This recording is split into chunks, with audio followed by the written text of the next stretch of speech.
Good afternoon, gentlemen. My name is Dave Kugler. And have you ever had to attach something to something else using a rope? Anybody in the audience? Oh, everyone in the audience. You can't see them, but they do. Okay, like if you're trying to lash down, let's say a canoe to the top of your car and you don't have one of those fancy mounts.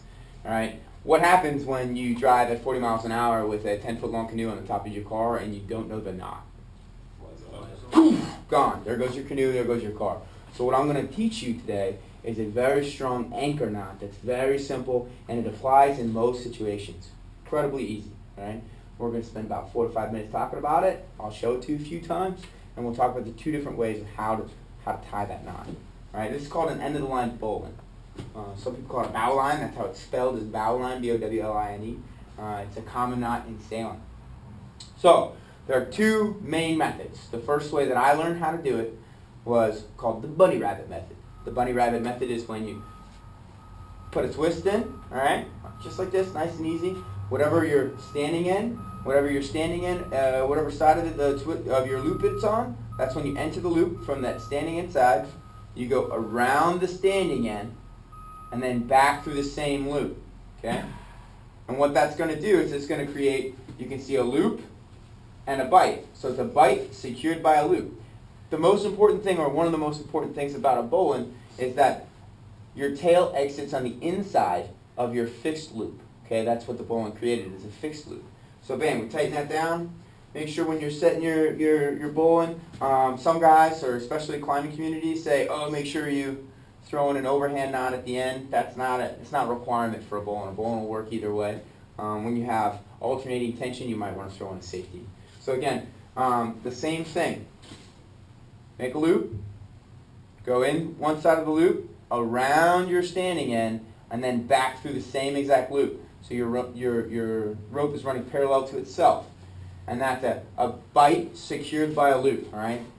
Creating a fixed loop, that's the definition of a bowline. The other way to do your bowline, super easy, call it the Arby's hat method, or the cowboy hat method, right? And they call it that because when you make your overhand slip knot in the middle, or your overhand slip in the middle, it kind of represents an Arby's hat. Anybody see it? Arby's hat? Right. And so what we would do in this case, if I was trying to tie it around something, the other one could be tied around anything easily, but if I was trying to tie it around something, I would go around the object with this end, go back on itself. So remember when we made those 2 parallel running rope parts last time? That's the same exact thing we did this time. And then we pull on this end, and it tightens around itself. Oh, I screwed that one up. Gotta make sure it exits on the inside. So, oh yeah. So we're doing our cowboy hat method. In on itself. Okay? Hold that part, pull on the other. And you create a loop, or a bite held in place by a bite held in place by a loop, creating a fixed loop with the running end exiting on the inside of the fixed loop. Okay? This can be used for any kind of mountaineering, sailing, attaching stuff to your car, like whatever.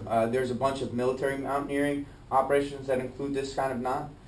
The one finish that I'll show you before we wrap it up for the day is, it's called Yosemite, a Yosemite finish. So remember I showed you that extra knot you can throw into it, that safety knot? You just, oh, it's an overhand. That's fine, that'll work great, don't worry about it. You use up kind of a lot of extra rope for that. So what guys like to do, or what climbers like to do, is they'll what's called Yosemite finish their knot. And what Yosemiteing is, you exit on the inside, you come around on itself, and you stack, basically stack your ropes. And your rope ends up, or I'm sorry, your tail that we had on the inside of the knot, it actually ends up pointing back towards whatever it is you're tying it to. So this is the same thing, this is a bowline, right? But now we have one bite secured by 2 loops because we looped it around, and these both parts actually exit in the same direction. So instead of at 180 degrees like before, it exits in the same direction, they're parallel. So that's a bowline with a Yosemite finish. There's a bunch of different ways you can do a bowline. I showed you the 2 main methods. But make sure, again, what's the important thing to remember about your tail? The inside.